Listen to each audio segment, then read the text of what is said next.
திருப்பாவை 20వ பாசுரம்.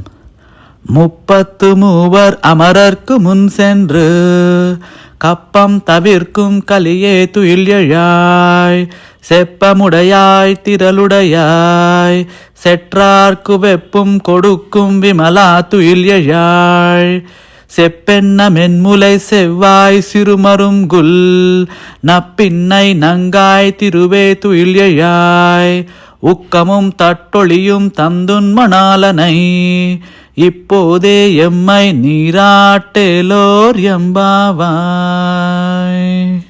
ఆండాలమ్మవారు ఆ శ్రీకృష్ణుణ్ణి నిద్రలేవయ్యా అని పిలిచే పిలుపు లోకాన్నే మేలుకొలిపే దైవ పిలుపు.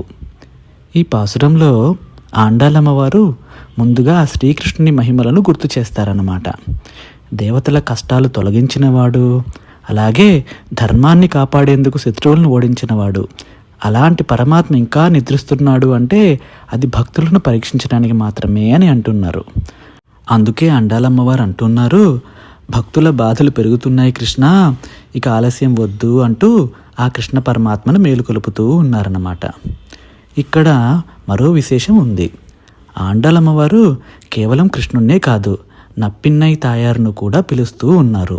ఎందుకంటే నప్పిన్నై అంటే కరుణాస్వరూపం.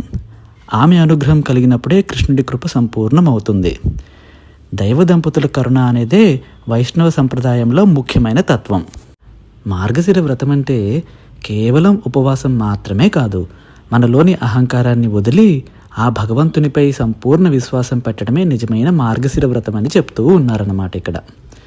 ఇక ఈ పాసురం సారాంశం ఏంటంటే, భక్తితో పిలిస్తే ఆ కృష్ణుడు మేలుకొంటాడు, అలాగే నప్పిన్నై కరుణతో మన జీవితం పవిత్రం చేస్తుంది అని.